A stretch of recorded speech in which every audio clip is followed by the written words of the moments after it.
പാകിസ്ഥാനിലെ സമുദ്രത്തിന് നടുവിൽ ഒരു കൃത്രിമ ദ്വീപ് നിർമ്മിക്കാനായിട്ട് പാകിസ്ഥാൻ ശ്രമിക്കുന്നുണ്ട്. ഇതിന് പൂർണ്ണ പിന്തുണ നൽകുന്നതായിക്കോട്ടെ അമേരിക്കൻ പ്രസിഡന്റ് ഡൊണാൾഡ് ട്രംപ്. അപ്പോൾ ഇരു രാജ്യങ്ങൾക്കും ചില സ്വാർത്ഥ താല്പര്യങ്ങൾ, അതാണോ മനസ്സിലാക്കേണ്ടത്? ഇത് എന്താന്ന് വെച്ചാൽ, നേരത്തെ ഈ പാകിസ്ഥാനിൽ വളരെ മാസീവായ ഓയിൽ റിസർവ്സ്, എണ്ണ ശേഖരം കണ്ടെത്തി. ഭാവിയിൽ ഇന്ത്യ പാകിസ്ഥാന്റെ കയ്യിൽ നിന്ന് എണ്ണ വാങ്ങിക്കേണ്ടി വരും എന്ന് ഒരു മണ്ടൻ പോസ്റ്റ് ട്രംപ് നേരത്തെ ഇട്ടിരുന്നു.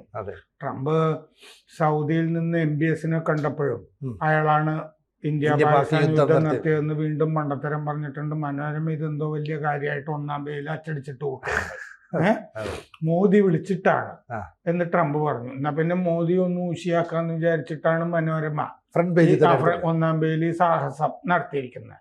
ഇതൊക്കെ നാട്ടുകാർക്ക് മനോരമയേക്കാൾ ബുദ്ധി ഉണ്ടായി കഴിഞ്ഞല്ലോ. അപ്പോ ഡ്രിൽ ബൈ ഡ്രിൽ എന്ന് പറഞ്ഞൊരു മുദ്രാവാക്യം ട്രംപിൻ്റെത് ഉണ്ടായിരുന്നു. കുഴിക്കുക, പിന്നെയും കുഴിക്കുക. അപ്പോ ഈ കൃത്രിമ ദ്വീപ് ഒരെണ്ണം പാകിസ്ഥാൻ, UAE പോലുള്ള രാജ്യങ്ങളൊക്കെ ഈ ദ്വീപൊക്കെ ഉണ്ടാക്കിയിട്ട് എണ്ണ പര്യവേഷണമൊക്കെ നടത്തുന്നത് കുറെ വർഷങ്ങളായിട്ടുണ്ട്. അതെന്താന്ന് വെച്ച് കഴിഞ്ഞാല്, ഈ കരയിൽ നിന്നൊരു റിഗിലേക്ക് ആളുകളെ എല്ലാ ദിവസവും കൊണ്ടുപോയിട്ട് എണ്ണ പര്യവേഷണം നടത്തണ്ടല്ലോ.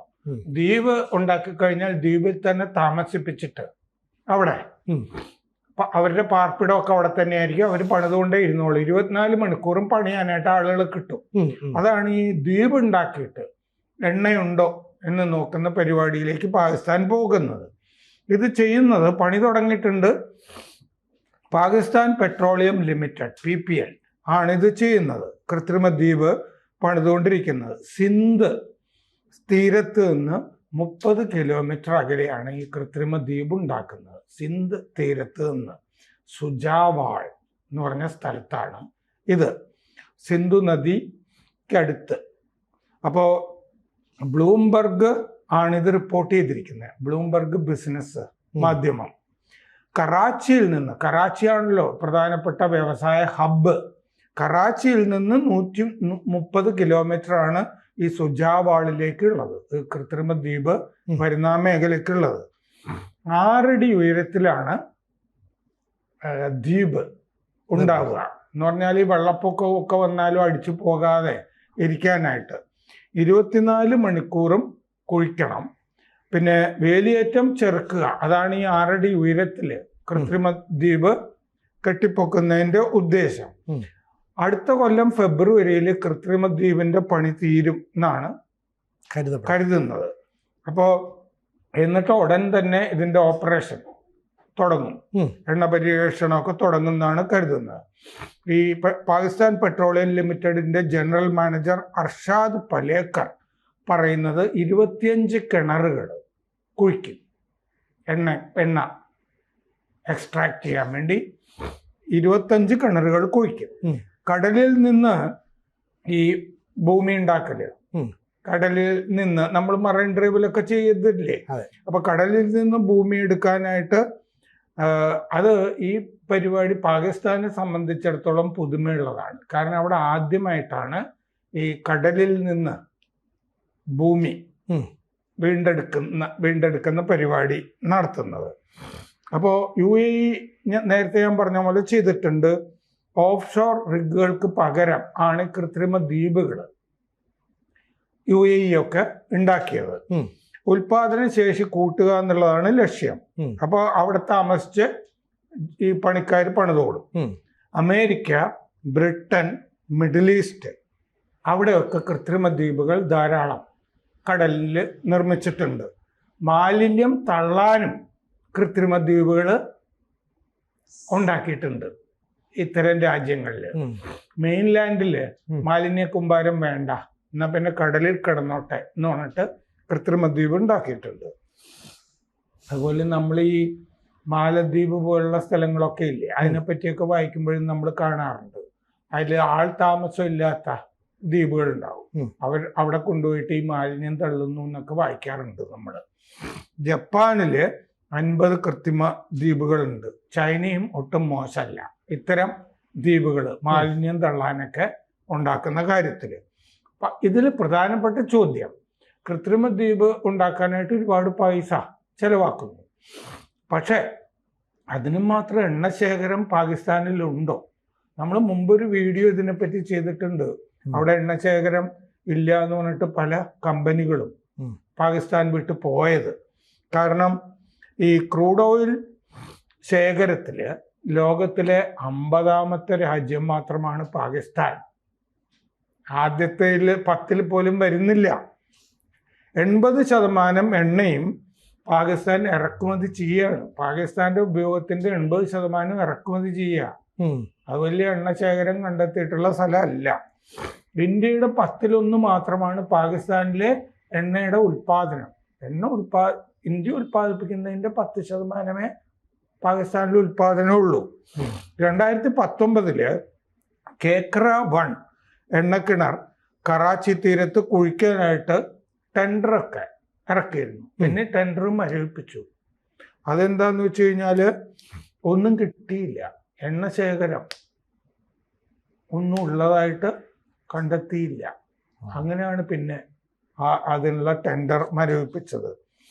മാത്രമല്ല, അമേരിക്കയിലെ എണ്ണ ഭീമൻ എക്സോൺ മൊബൈൽ അതോടുകൂടി വലിയ എണ്ണ ശേഖരം എന്ന് പറഞ്ഞ് വന്നതാണ്. എക്സോൺ മൊബൈൽ നമ്മുടെ ട്രംപിനൊക്കെ തെരഞ്ഞെടുപ്പ് കാലത്ത് ധാരാളം പൈസയൊക്കെ കൊടുത്തിട്ടുള്ള ആളുകളാണ് ഇവര്.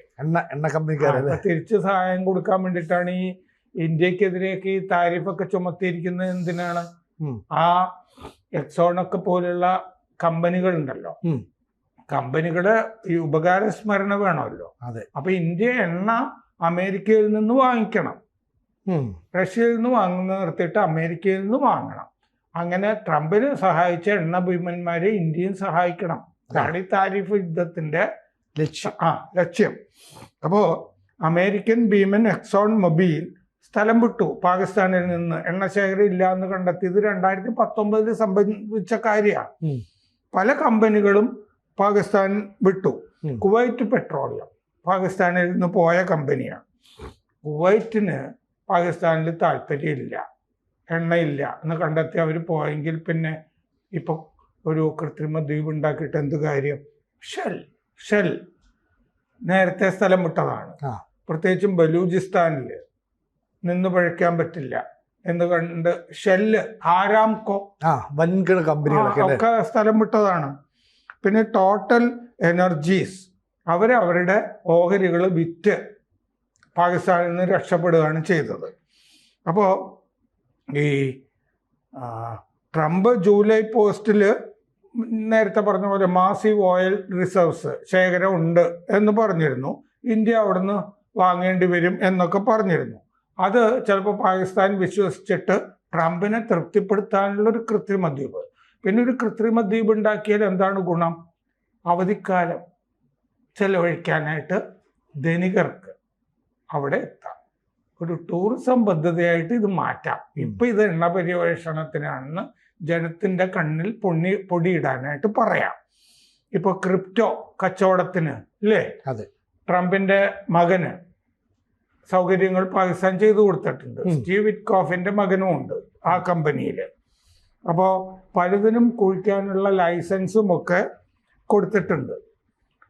നൊബേൽ സമ്മാനത്തിന് ട്രംപിനെ പാകിസ്ഥാൻ ശുപാർശ ചെയ്തിരുന്നു. പാകിസ്ഥാൻ പെട്രോളിയം ലിമിറ്റഡ് PPL ഉൾപ്പെടെ പല കമ്പനികൾക്കും ഇപ്പോൾ ഈ എണ്ണ പര്യവേഷണത്തിന് ലൈസൻസ് ചുമ്മാ കൊടുത്തിട്ടുണ്ട് പാകിസ്ഥാനിൽ. അപ്പോൾ കുഴിക്കുന്ന ഈ സിന്ധു ബേസിൻ ഉണ്ടല്ലോ, ആ ബേസിനിൽ തന്നെയാണ് നമ്മുടെ ബോംബെ ഹൈ വരിക. നമ്മൾ എണ്ണ പര്യവേഷണം നടത്തുന്ന ആ സിന്ധു ബേസിന്റെ തുടർച്ചയാണ് ഈ ബോംബെ ബേസിൻ എന്ന് പറയുന്നത്. അപ്പോൾ